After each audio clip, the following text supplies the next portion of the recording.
Om Sadashiva Samarambam Shankaracharya Madhyamam Admadacharya Paryantam Vande Guru Param Om Namastê.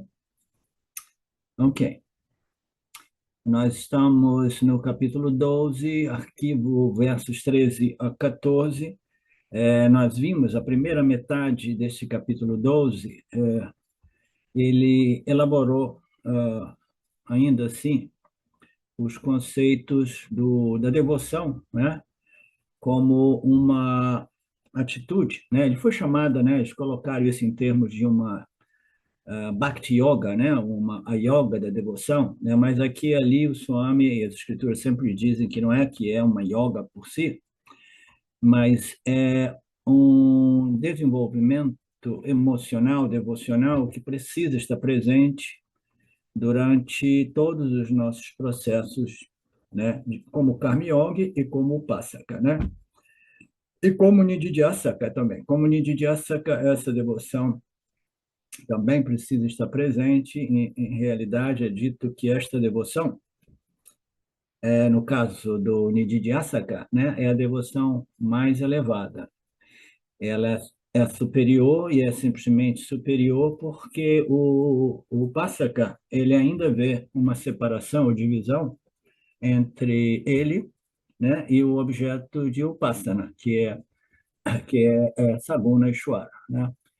Então, quando você entra no Nididhyasana, o Upasaka, né, ele recebe um título, né, simbólico de não mais Upasaka, mas Nididhyasaka, porque ele vai continuar com esse espírito de reverência e devoção a Deus, mas não mais um Deus que ele vê separado dele mesmo, tá?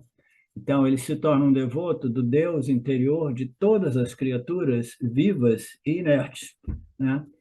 Então, é a devoção superior porque é a devoção mais íntima que existe, na qual o indivíduo não busca por Deus como um princípio, né? Fora de si, ou além de si, ou antes de si, tá? Então, isso a gente viu, né? Então, nós vimos as subdivisões das devoções lá. Aí a gente viu, depois de tudo isso, aquele verso contraditório, né? Um pouco controverso, que falava das sadhanas, né? Exaltando o Karma Yoga, digamos assim, né? A entrega das ações, seus resultados a Ishvara, né? Dizendo que era a yoga superior, né? Então, aquela yoga superior foi colocada como superior para estimular a Juna, né, a entrar no processo através do qual nós desenvolvemos determinadas qualificações para as yogas, né, os estágios de sadhanas mais sutis, considerados os mais próximos, né, da ficha cair, digamos assim, da compreensão final, compreensão retida, né, que é o estágio final de todas as sadhanas. Todo mundo tem que passar por Yani Yoga, que nada mais é do que o Vedanta Shravanam Manana Nididhyasana, como sabemos.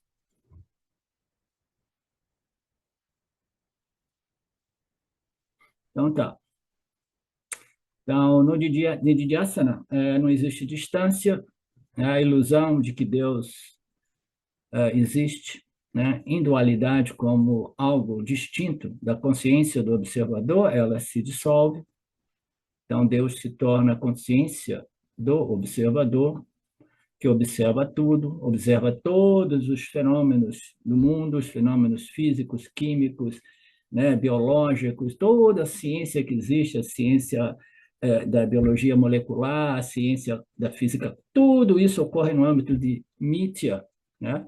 Tudo isso ocorre dentro desta consciência, né, que é não dual, a única realidade. Então, as pessoas que buscam encontrar Deus através da ciência estão profundamente enganadas e elas acabam misleading ou enganando outras pessoas também. Este Deus não está longe, ele é a natureza intrínseca de todos nós, portanto, tudo o que a gente precisa é entrar nesse processo upanishádico através do qual essa realidade é compreendida clara, firmemente retida, né, livre de sombra de dúvidas, de modo que eu esteja protegido desta ignorância cósmica eterna que continua projetando que a realidade se encontra no mundo do objeto, dos fenômenos objetos, tá? No mundo fenomenal.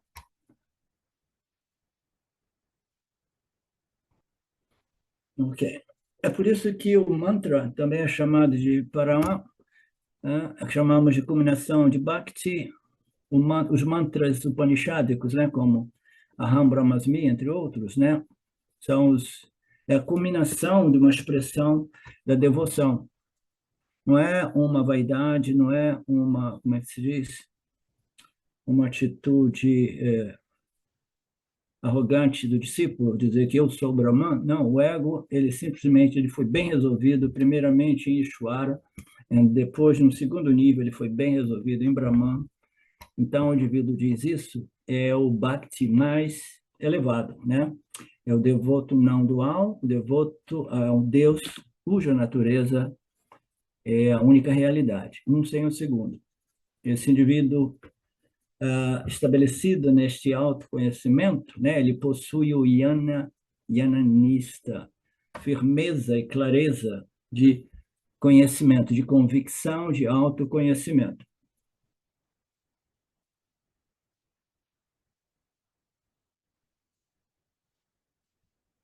Ok. Então, agora, nesta outra parte deste capítulo, Krishna quer falar sobre. Ele começa a falar sobre os frutos deste autoconhecimento, né? Ele vai.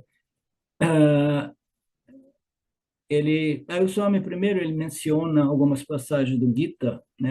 Entre elas o verso 16 do capítulo 7, no qual Krishna diz: "Ó Arjuna, quatro tipos de pessoas virtuosas se rendem a mim: o aflito, o buscador da riqueza, o buscador de conhecimento e o Yani, o sábio, ó Arjuna." Né? Nós vimos aqui e ali que entre esses devotos, né, pessoas que buscam a mim, os aflitos, aqueles que querem esse relacionamento comigo, né, para efeitos de remoção dos obstáculos entre o que ele deseja no mundo, né, como ganhos materiais, né, e as dificuldades que existem, né? Então, eles se relacionam, eles se voltam para mim porque eles estão sofrendo grande aflição de dor, ou eles querem, né, obter, né, realizar desejos, né, de coisas do mundo, né? Tem aqueles, os acadêmicos que gostam do conhecimento teórico, né? É o buscador de conhecimento e o sábio. O sábio é um que passou por, né, um relacionamento com Deus que foi iniciado para remover a dor psicológica humana, que passou também pela busca, né, de calma, de arta, né, de segurança. Eu preciso da base, né, eu preciso do mínimo para sustentar a mim e minha família, né? E ele entra no estágio do Shravana, né, que é a obtenção deste conhecimento, né? E na medida que ele internaliza devidamente esse conhecimento, profundamente, né, through, através dele todo, né, um conhecimento completo, não fragmentos, então ele se torna um yani, né?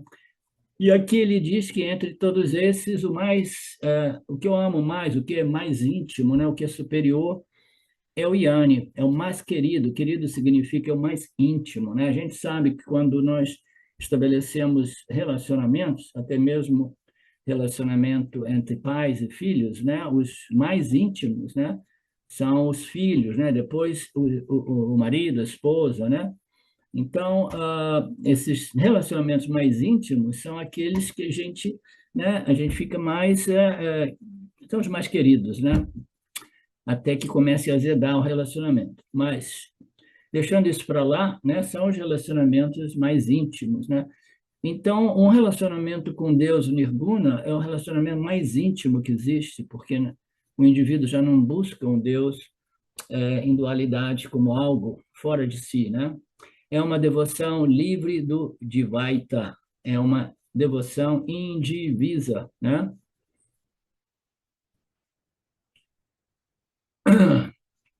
Então, esses são versos do capítulo 7 que Krishna, né, eh, evidencia esta questão. Swami Shimaya diz lindamente: quando o amor ou bhakti aumenta, a separação diminui. Né? Então, você é um bhakta, você vê, né, o seu objeto de devoção, Deus, o Criador, como uma deidade, uma divindade. Daqui a pouco você começa a ver esse Criador como o mundo físico material, né, que explode diante de nós como o universo, o cosmos. Então você já vê você dentro do âmbito de Ishvara, mas ainda assim existe uma divisão, eu e o mundo, eu e o cosmos, eu e o universo, né? Aí você pode até desenvolver uma visão de Ishvara como a causa inteligente, eficiente, como a inteligência suprema, com todas as suas leis e princípios, né, que regem o cosmos, né? Você pode ver até isso, mas ainda assim você está vendo Ishvara como um objeto de visão, um objeto de conhecimento, né? Então, o Swami Shimayananda diz muito brilhantemente, quando esse bhakti aumenta, aumenta, aumenta, né, esta separação diminui, diminui, diminui, é que ele colocou como distância, né? Mas essa separação, até mesmo a nível intelectual, né, de compreensão, ela vai diminuindo. Você começa a perceber que não existe distância ou separação entre eu e o que eu estou buscando. Vocês já ouviram aquele provérbio que diz assim: você é o que você está buscando, né? Então, quando a gente ouve esses fragmentos da verdade por aí, né, a gente fica feliz, né? Então, eu sou realmente o cara, né? Eu sou aquilo que eu estou buscando. Como eu já sou o que eu estou buscando, eu posso suspender a busca, né? Porque eu sou, né? Eu sou o cara. Então, você é o que você está buscando, precisa ser devidamente compreendido. É por isso a importância de que esta busca, esta pesquisa, essa investigação, seja direcionada à natureza de Deus, não à natureza do eu, simplesmente, ou à natureza da mente, tá? Porque o ego se estabelece na mente, com o sentimento eu e tudo aquilo que eu possuo, né?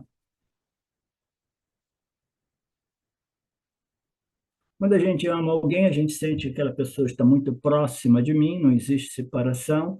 Na verdade, o ato sexual, em geral, ele aqueles atos sexuais mais profundos e bacanas, né, as divisões entre os dois egos, eles se dissolvem, por isso que é uma coisa maravilhosa, né? Eu lembro vagamente, porque, né, coisa do meu passado, mas aquela sensação, né, de dissolução da separação entre eu e você. É uma experiência maravilhosa. E essa experiência, ela é obtida também através da devoção, né? Você vai se tornando tão íntimo, tão íntimo, tão íntimo, que você começa a desenvolver um sentimento devocional, de reverência, de devoção, de amor, de gratidão, né? Que vai dissolvendo essa separação ou divisão, ou esse divaita entre você e Deus. O maior amor deve ser aquele em que a distância se tornou zero. Então, o amor infinito é simplesmente sem separação. É o amor Advaita. Que bacana essa sacada aqui. Esse arquivo de hoje tem muitos elementos psicológicos, mas a psicologia, quando é apresentada no âmbito do Vedanta, é uma psicologia muito diferente, muito bonita, muito profunda, tá?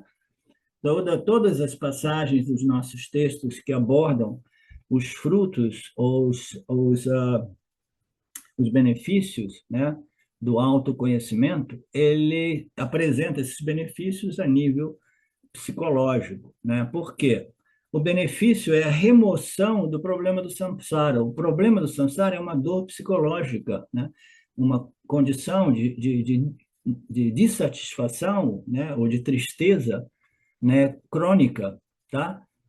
Então, essa é a condição psicológica do samsari, né? Então, essa condição ela precisa ser neutralizada e o fruto desta neutralização é um sentimento psicológico. Então, esses frutos, esses palans do Yana, do Atma Yana, são sempre apresentados em termos de uma condição psicológica nova, tá?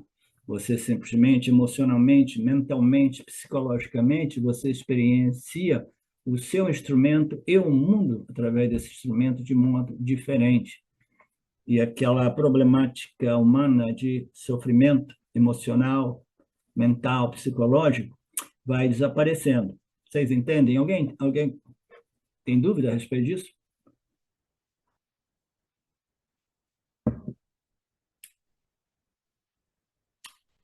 Ok, então a gente vai lidar com alguns conceitos psicológicos. Ah, a distância é praticamente zero. Ah, não, aqui, essa passagem só me diz, é por isso que em algumas culturas, né, eu vivi um período no Japão onde ninguém pode tocar ninguém, né? Eles nem dão a mão para, para dizer bom dia, how are you, né? Shake hand, não. Não tem toque, é a distância, simplesmente você faz, nem assim, faz assim ou faz assim. E tem culturas que não permite o contato físico, tá? Não estou criticando nenhuma cultura, não. Mas nas culturas, né, nos Estados Unidos também contato físico isso é uma coisa realmente que está desaparecendo, né? Essa intimidade que permite o contato físico era típico das culturas latinas, né? Então, entre elas, né, principalmente no Brasil, a tendência de abraçar e beijar alguém, né?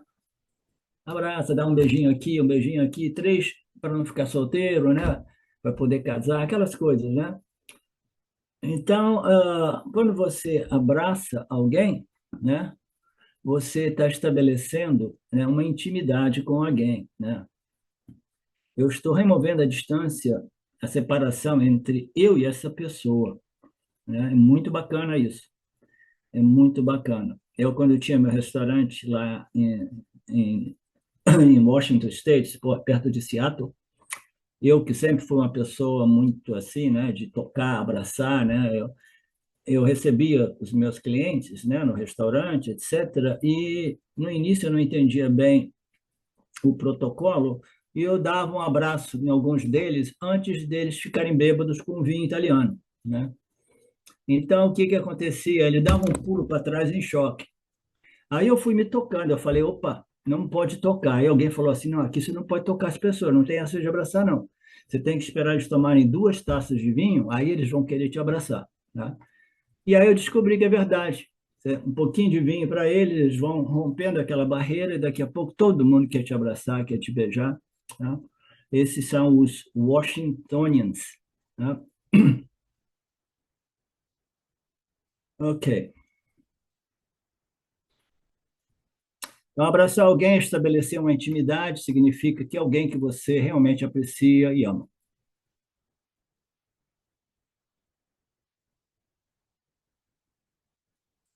Então, o homem sábio, dito no verso 18, capítulo 7, ele diz que ah, Yani, tu, Atmavara, o homem sábio sou eu mesmo, este é o meu ensinamento, o amor e a devoção ao Senhor é infinito. Quem diz, o Krishna Guru, né? Este é o meu ensinamento. Arjuna, Yani não está perto de mim.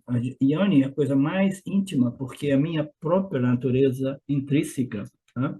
Então, não existe separação entre eu, Brahman, e os meus Yanis. Né? Então, são aqueles que nem precisam me abraçar, porque como é que você vai abraçar a sua própria natureza intrínseca? Né? Tenta abraçar a tua natureza intrínseca, né? Portanto, este é o Bhakti mais elevado.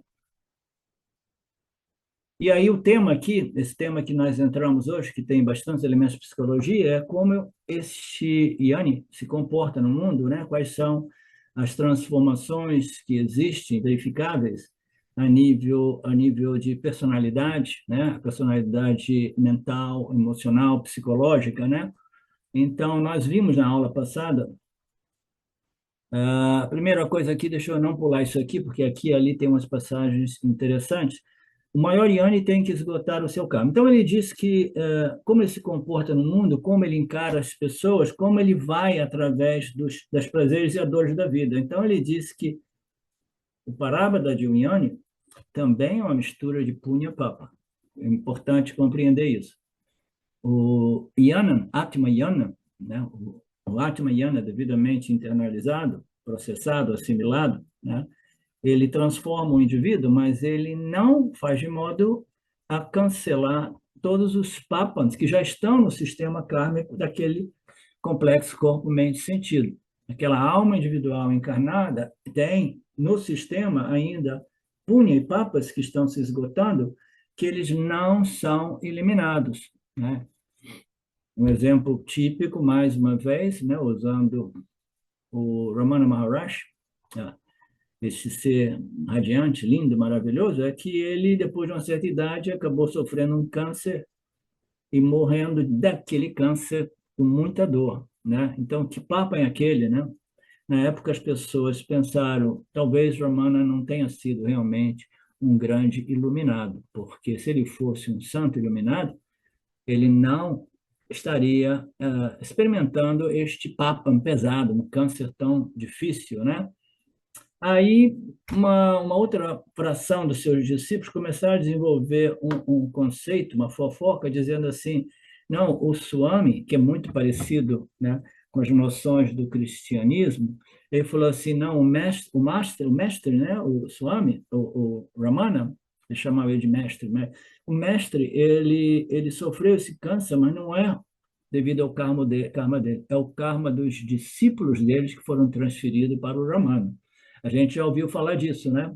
No cristianismo, Deus vem e ele cuida de todos os nossos papas, ele morre na cruz para salvar a todos nós, em outras palavras, para assumir a dor, que é o nosso parábola karma, ele toma todo o parábola para salvar a gente da dor e do sofrimento, né? Então, não é assim. Os Upanishads dizem, o Gita diz que faz sentido absoluto, né? A alma individual tem o seu próprio, né, a sua própria conta kármica de Punya Papa, né? E este Punya Papa é baseado em méritos e deméritos. O Yanni pode ser uma pessoa super nobre, né? Mas ninguém sabe o que existe ainda no seu processo. Então, tem uma passagem que alguns de vocês já devem ter ouvido dos nossos ensinamentos, né? Que diz assim, não existe agami karma para o Yanni, porque ele é evitável. O que significa isso? O Yami ele já não coloca mais ações no campo identificado como eu sou o fazedor e eu estou fazendo para desfrutar o resultado. Então, esses agamis, eles são evitados, tá? Eles não são jogados no campo. Os sanchitas são ditos serem fulminados ou dissolvidos ou cancelados, né? Mas são aqueles que estão em potencial, né, no sistema. Mas é dito que aqueles que já estão em processo de manifestação nesta vida, eles vão manifestar sim. Então, eles dizem, para o Yanni, não existe Agami Karma, não existe Sanchita Karma. Para aqueles de vocês que não são familiarizados com esses conceitos, faça uma pesquisa, vá num dos nossos cursos lá, o curso do Tativa Boda fala sobre isso também, e você vai compreender melhor. Então, eles dizem, para o Yanni, não existe Agami, não existe Sanchita, existe somente, né? Só existe Parabada, né? Então, Parabada foi o karma que chegou a Ramana Maharaj, né? Apesar de toda a sua pureza, beleza, purificação, refinamento, né? E radiância, né? E apesar disso chegou um papa daquele tipo, né? Então o Parabada, né? Punipapa é um pacote, né? Que vai se manifestar como Parabada. O Yami terá que enfrentar esses papas que já estão nos sistemas, que estão colocados, já são maduros para serem frutificados. Os sanchitas que não amadureceram ainda, eles são ditos serem dissolvidos, né? Eu eu tenho uma compreensão disso com base numa experiência direta, que faz de modo que eu tenha total convicção do que está sendo dito, que os sanchitas, eles são simplesmente cancelados, tá? Ah, mas esses sanchitas que já estão se manifestando como parábadas, eles não são cancelados, eles irão manifestar. Na verdade, é dito nas escrituras que você tem que esgotar este parábada que já está em processo de frutificação. Quando você esgota, aí você deixa o corpo, tá? Mas é dito que o Yanni tem que esgotar os parábadas ainda em processo de manifestação. Então, as pessoas vão experimentar, inclusive os Yanis, circunstâncias favoráveis e desfavoráveis. Então, a questão é como é que ele reage, né? Então, qual é a característica do devoto mais elevado, que é o devoto não dual, o devoto que não vê nenhuma separação ou divisão entre ele e a realidade, Brahman, né? Então, a gente viu na aula passada que é um indivíduo que não experimenta ódio para os outros, né? Ódio para os outros e ódio para situações, circunstâncias, qualquer que seja, né, o objeto de experiência, ele não experimenta um ódio, uma aversão forte, entendeu? Então, na aula passada, eu ilustrei um pouco que o ódio, né, é uma expressão, né, mais extrema daquilo que, em geral, inicia como uma pequena irritação, né? Aí desenvolve uma raivinha, né? Aí uma reação assim que às vezes ocorre, mas se ela fica presa ali, ela vai se tornando rancor, né? Sentimento de querer se vingar e ódio. O ódio vai corromper o coração daquele que odeia, né? E vai corromper o campo, vai corromper as pessoas que você odeia também, né? Vai corromper, não, vai destruir, digamos assim, né? E o Swami explicou muito bem que esse ódio, ele é uma toxina horrível, que não faz bem nem a pessoa que odeia, nem o campo, nem as pessoas que você odeia, ou as coisas. As coisas não vão sofrer porque são seres inertes. Então, você e o campo, porque se você odeia as coisas, né, você está com uma energia negativa, né, odiando as coisas, não quero, não gosto, babá, babá. Eu não gosto dessa casa, eu não gosto deste país, eu não gosto, né, deste carro, né? O carro não vai sofrer, o país não vai sofrer, a casa não vai sofrer, mas quem é que vai sofrer? A pessoa que está dizendo eu odeio esses objetos inertes e as pessoas que estão ao redor recebendo aquela expressão de ódio, né? Então, o Swami explicou muito bem, né? E eu estou apresentando algumas outras exemplos e ilustrações daquilo que é um fato. O ódio não nos ajuda em nada, né? Portanto, o ódio é dito como é muito desaprovado, é dito como algo muito nocivo e negativo no que tange a nossa crescimento ou elevação espiritual. Isso não impede que a gente possa criticar e até mesmo punir alguém que esteja se comportando de um modo extremamente adármico, né? Mas que essa punição seja feita sem aquela carga de tanto ódio, né?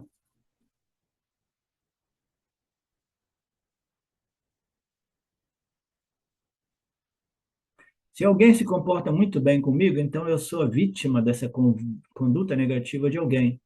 Para salvar a minha mente, a minha pele, né? Eu posso me afastar dessa pessoa. Mas mesmo que eu me afaste fisicamente, né, mentalmente a pessoa já existe dentro de mim. Por quê? Existem desejos. Esses desejos, eles são, em geral, desejos negativos e positivos. Desejo positivo é o desejo de obter alguma coisa, de realizar alguma coisa. O desejo negativo é um desejo de evitar e rejeitar aquela coisa. Tá? Ambos esses desejos são problemáticos. Eles causam uma mente ainda mais problemática, tá? Porque tem um esforço enorme, estressante de tentar obter ou evitar. Tá? Então, esses desejos negativos e positivos, eles não são resolvidos se eles foram vinculativos. Por exemplo, eu tenho um desejo realmente de não lidar com uma pessoa ou com uma situação. Então, o que que eu vou fazer? Eu vou me afastar da pessoa e não vou nunca mais lembrar dessa situação, né? Mas ainda assim, né? Isso se no nível mental, isso já se tornou uma vassana forte, né? Aquela tendência de evitar ou rejeitar uma situação ou uma pessoa, ela vai ficar lá tirando o sono da pessoa, né? Tirando o sono da pessoa, perturbando a pessoa, né? Então, a nível mental, né? É que é a chave de tudo. A nível físico, a gente pode evitar, né? Tudo aquilo que a gente não quer e não gosta, né? Dentro de um certo limite. Tem coisas que a gente não consegue evitar ou modificar, né? Então, existem ações que eu posso fazer para minimizar esses problemas, né? Que é essa mentalidade, essa versão que criou raízes na minha mente mental, consciente e subconsciente, né? Então, existem processos terapêuticos tentar compreender esses relacionamentos, né? E o propósito de todo relacionamento, fundamentalmente, é ilustrar para a gente alguma coisa que nós precisamos compreender, né? Claramente, né? Então, são sempre oportunidades de crescimento, né?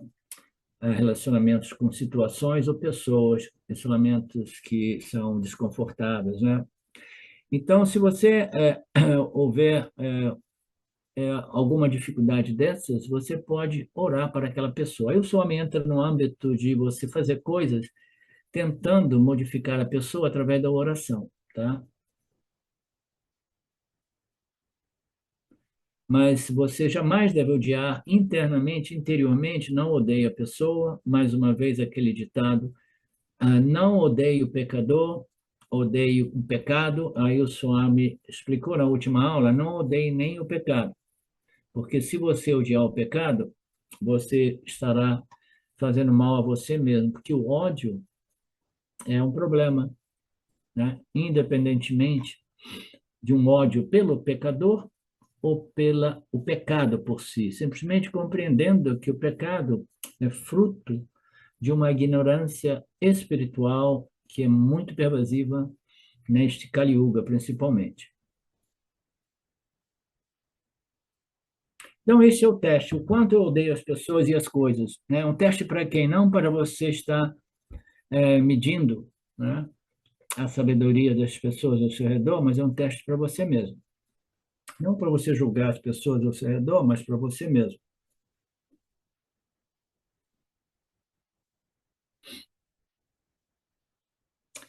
E, não só, e aí o Swami abre um outro parênteses e dizer, olha, julgar a si mesmo precisa ser feito com muita atenção e muito cuidado, né? O auto-julgamento também é muito nocivo, é muito tóxico. Uma coisa é você reconhecer as suas limitações e os seus erros, né? E tem que ser compreendido dentro, né, de uma compreensão ainda maior, que é todos nós nascemos da ignorância, vivemos na ignorância e a maioria de nós morre na ignorância. Então, nós somos, assim por dizer, sob o efeito ou vítimas dessa ignorância cósmica que nos compelem a ações, né, adármicas que precisam ser vistas, mas esse julgamento não é um julgamento de ficar lá, é minha culpa, e não deve ser um julgamento que promove um sentimento de culpa e inadequação, tá? Não é por aí. Esse julgamento é simplesmente um parâmetro, né, para você acessar a sua situação e ver claramente, sem nenhuma carga de rejeição ou de culpa ou de inadequação, onde nós estamos, sabendo, com muita generosidade para com nós mesmos, né, sabendo que todos nós temos as nossas limitações e fraquezas, nem por isso a gente precisa ser condenado, né? Um dos grandes problemas que existe, né, em algumas culturas religiosas é a coisa de ser condenado ao fogo eterno do inferno, entendeu? Alguma coisa assim, né? Não, tá? Você simplesmente vai ser sempre perdoado pelo Criador, porque o Criador sabe, que você vive no âmbito de uma realidade aparente na qual esta sabedoria é muito suprimida através de excesso de propaganda, excesso de Rajoguna nos dias de hoje, né? E Tamoguna. A gente não deve julgar nem os outros, nem a nós mesmos, né? O auto-julgamento deve ser feito apropriadamente só para mim me posicionar, mas jamais permitindo que isso cause um sentimento ainda mais profundo de culpa e inadequação. A culpa e a inadequação já é inerente a quase todos os seres humanos. Todos nós nascemos e desenvolvemos, em graus diferentes, um sentimento de culpa e inadequação, né? Então, a gente não quer adicionar mais sentimento naquilo que já é a condição mais ou menos experimentada na base por todos os vivos humanos, né? Então, eu tenho que saber utilizar este julgamento como simplesmente um exame da minha posição, ok? Eu estou reexaminando o meu estágio de desenvolvimento, né, com muita generosidade e com muita, como é que se diz? Muito carinho para com nós mesmos, né? Não simplesmente tentando justificar e dizendo, é assim mesmo, eu posso continuar a violar. Não, senhor, eu estou fazendo um esforço para cancelar ou evitar essas violações do Dharma, mas ainda assim, essas tendências existem em mim. Aí que entra a oração. A oração tem o seu papel muito bonito quando nós, os seres humanos, nos encontramos com um sentimento de impotência diante dos obstáculos neste processo de elevação. Aí entra esse relacionamento com Deus, uma oração que você me dê coragem, que me dê motivação, que me dê inspiração para mim jamais desistir, né? Que você possa me ajudar removendo ou minimizando esses obstáculos, né? A oração tem um poder incrível, tá? Como eu já compartilhei com alguns de vocês, o último estágio no meu processo foi de oração, quando eu parei todas as sadhanas e me senti totalmente entregue. E a minha oração é: eu quero, né? Eu quero essa compreensão direta de que eu e você somos a mesma consciência e eu estou disposto até mesmo a entregar a minha vida encarnada neste corpo, mas eu quero me fundir em você, né? Então, a oração, ela tem um poder inexplicável, incompreensível, entendeu? Mas existe. A última coisa que queremos é aumentar o complexo de inferioridade, de inadequação, comparação, jamais comparando a gente com os outros. Autocondenação, culpa são problemas enormes. Então, este julgamento deve servir só como um teste de realidade, onde eu me encontro aqui, quais são as minhas fraquezas, quais são as minhas tendências que me puxam para baixo, assim por dizer, né? De modo que eu possa, né, encontrá-las, né, diretamente e abordá-las de modo inteligente, estrategicamente inteligente, né, utilizando este relacionamento entre a criatura viva e o Criador Ishvara. Isso irá acelerar, né? Por outro lado, se eu me condenar, eu estarei retardando, né? Perdendo ainda mais tempo e criando ainda mais obstáculos neste processo, né? De purificação espiritual. Portanto, o Yan é aquele que já não odeia os seres. Então, esta é a característica número 1 do Yan. A próxima característica, ele diz que o Yan é amigo, é amigável, é um amigo de todos. Em outras passagens, né, do Gita também é abordado, dizendo que o Yan é um grande amigo. E ele é indiscriminadamente próximo às pessoas. O Yanni, ele não vai se afastar ou odiar alguém, mesmo que este alguém esteja violando o Dharma, né? O Dharma da Sampradaya, né? Existe uma Sampradaya aqui, existe um Dharma, né?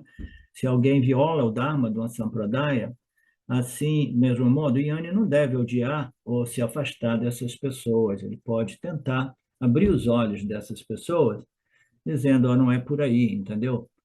O materialismo, né, científico é simplesmente uma outra forma de samsara, né?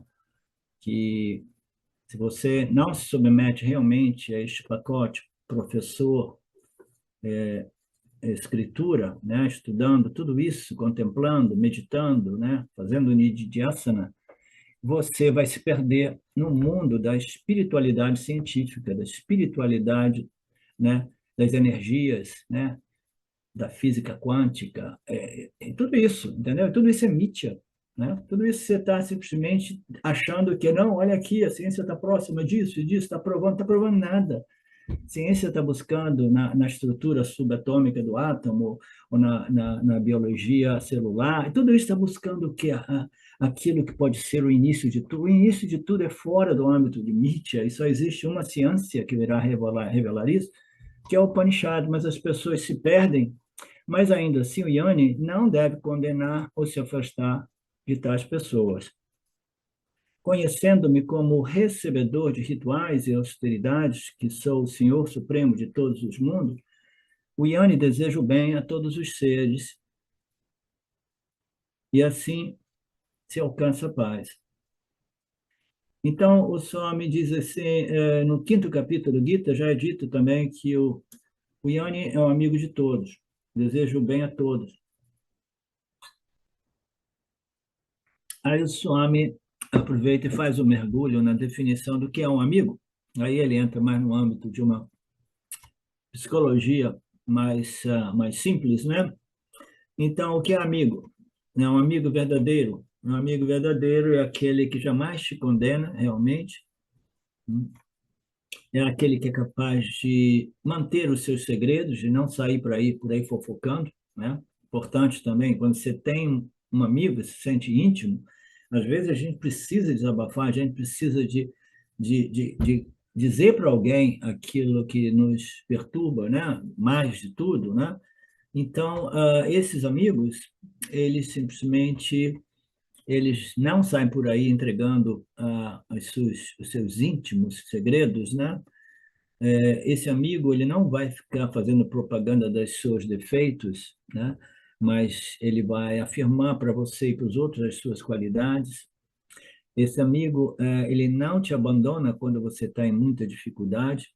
Hum. Esse amigo está sempre presente, né? Ele tenta abrir os olhos das pessoas para que elas não pequem. Pecar é cometer mais violações do Dharma. Ele tenta abrir os olhos dessas pessoas para que elas não continuem violando o Dharma, né? Que ela possa se envolver em atividades que seja conduzentes, né, à sua própria elevação espiritual, não ao declínio da pessoa própria, né? Então, existem diversas passagens aqui ilustrando psicologicamente o que é um amigo, né? Aí o senhor me apresenta um outro elemento psicológico aqui. Um amigo é aquela pessoa que você vai para ela e diz assim, olha, eu estou com muitos problemas, eu entrei num caminho aqui, só está dando encrenca, eu estou sofrendo muito, entendeu? Mas eu não estou conseguindo ver a situação objetivamente. Então, a gente precisa de um amigo que nos permita ver objetivamente, porque aquilo que está muito próximo da gente, em geral, a gente não consegue ver objetivamente, né? Aí a pessoa vai para uma amiga, a Mariné vai para a Márcia, e a Márcia diz, olha, eu que estou de fora, eu estou vendo isso, isso e isso, tá? Que você pode compreender melhor e mais objetivamente. Então, o amigo, ele pode estar interessado, né? Aquele interessado, a menos que o indivíduo pergunte, né? Porque se a pessoa não pergunta, é melhor nem dizer muito. Você pode tentar abrir umas portinhas, né? Mas ainda assim, um amigo é aquele que diz assim: olha, eu posso dizer alguma coisa para você porque eu consigo ver a sua situação mais objetivamente. Como você é meu amigo, eu quero que você me ajude a ver a minha situação mais objetivamente também. Por quê?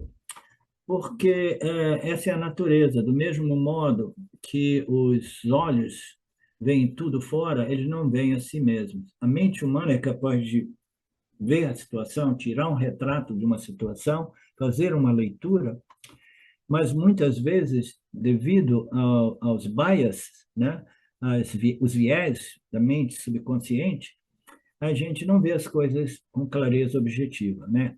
Então, a gente precisa da ajuda de alguém que nos ajude a ver, né, com os olhos da objetificação, né?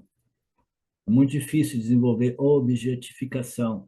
Uma das coisas que a gente diz no Vedanta, o Vedanta é um processo através do qual você vai desenvolvendo mais e mais objetificação em relação ao ego, em relação à mente, em relação a esse instrumento através do qual você experiencia o mundo. A gente se identifica com o instrumento e a gente vai por aí pensando nós somos instrumento. Então, o processo de objetificar, né, este complexo ego, corpo-mente, né, é importante, né? A gente vai desenvolvendo essa distância, a gente vai vendo mais objetivamente, a gente vai tendo a compreensão daquilo que a gente precisa melhorar, né? Os amigos nos ajudam desde que o indivíduo esteja querendo isso, né?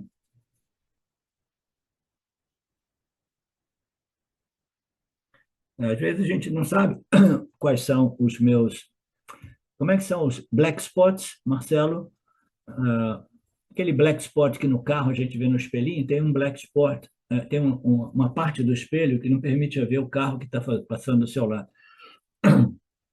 Não sei se tem uma expressão em português. É o Aquilo que, ponto cego. ponto cego. Aquilo que a gente não vê, não consegue ver a respeito de nós mesmos, um amigo pode, né, tentar nos ajudar. Portanto, o Yanni, dos traços de personalidade é que ele é Mitra, é um amigo de todos. Vai te ajudar a observar o Dharma, evitar ações é, em violação ao Dharma que causam o declínio espiritual do indivíduo.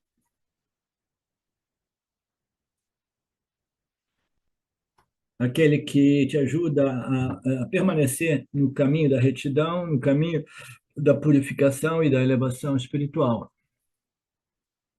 Ele sabe guardar segredo porque ele não está interessado em fazer fofoca, né? Então, a psicologia é essa, né? Na medida que eu pego aqueles segredos do meu amigo e começo a compartilhar para os outros, dizendo, mas não diga para ninguém, não, não diga para ninguém. Você vai desenvolvendo cumplicidade, eu digo as coisas para você, aqui não diz para ninguém. Mas existe um outro elemento psicológico, é quando a gente fala sobre as fraquezas e os defeitos dos outros, a gente se exalta, a gente se sente lá, né? Né? Eu sou superior, né? Tô falando sobre os defeitos dos outros e falando isso eu me elevo, né? Então o senhor me apresentando esses aspectos, né, da psicologia humana, né? É muito comum, as pessoas raramente falam das virtudes dos outros, mas gostam de falar mais dos defeitos, porque o ego humano, nós vivemos numa ignorância tal que a gente quer falar daqueles que, né, estão em mais dificuldade do que nós, porque aí faz de modo que a gente se sinta acima do outro, né, superior ao outro. Você entende isso, Márcia? Aí a gente vai fofocando essas notícias suculentas. Então tá, Marcelo, a gente faz uma pausa de 10, a gente volta daqui a pouco. Om Purnamada Purnamidam Purnamudachyate Purnasya Purnamadaya Purnameva Vashishate Om Shanti Shanti Shanti. Namastê.